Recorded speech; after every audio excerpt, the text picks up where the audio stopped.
qora rangli Gentra rusumli avtomobiliga qo'shimcha jihoz, ya'ni migalka seriyani o'rnatib, jamoatchilik tartibimizga uchun ma'muriy bayonnoma rasmiylashtirib, Qizil depo sud tomonidan sud o'tkazildi. Guruh bo'lib harakatlandik.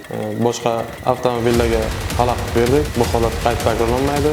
Ijtimoiy tarmoqlarda keng tarqalib, ko'pchilikning haqli e'tirozlariga sabab bo'lgan ushbu qoidabuzarlik yuzasidan surishtiruv ishlari olib borilganda, holat Qiziltepa tumanida sodir bo'lganligi aniqlandi. Yaqin tanishining to'y kortejida guruh bo'lib harakatlangan, davlat raqam belgisisiz, bu ham yetmagandek sirena va migalka moslamasi o'rnatgan holda boshqa harakat ishtirokchilarining xavfsizligiga rahna solib, drift qilgan hamda guruh bo'lib harakatlangan haydovchilarning shaxsiga aniqlik kiritildi. Navoiy shahridan bo'lgan fuqarolar holatga shunday izoh berishdi.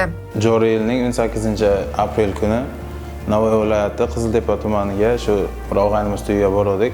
O'zimga tegishli bo'lgan qora rangli Gentra rusumli avtomobiliga qo'shimcha jihoz, ya'ni migalka seriyani o'rnatib, shu jamoatchilik tartibimizga uchun ma'muriy bayonnoma rasmiylashtirib, Qiziltepa sud tomonidan sud o'tkazildi. Ushbu holat qayta takrorlanmaydi.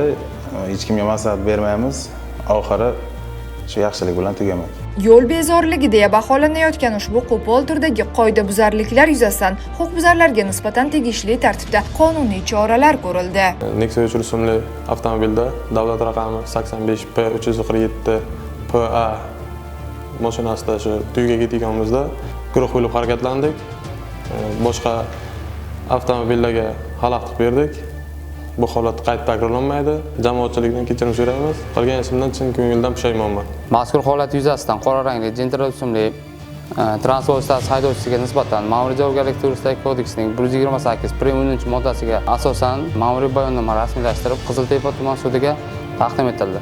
Qolgan qoidabuzar haydovchilarga nisbatan Ma'muriy javobgarlik to'g'risidagi kodeksining 129-moddasiga asosan ma'muriy bayonnomalar rasmiylashtirildi. Kibr otiga mingan ayrim shaxslarning faqat o'zinigina o'ylashi, xatti-harakatlariga erk berishi, shoshqaloqligi va ehtiyotsizligi so'nggi pushaymonga aylangani ayni haqiqat. Ehtiyotsizlik va atayin qoida buzishning orasida esa yer bilan osmoncha farq bor.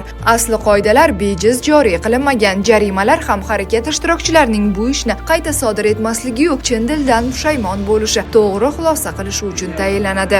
Yo'llarda bir-birini hurmat qilmayotgan, tartib tamoyilni unutgan, yo'l harakati qoidalarini nazar pisand qilmaydigan qo'shtirnoq ichidagi madaniyatli harakat ishtirokchilarining aybi bilan begunohlar jabrlanib qolishi esa achinarli holat.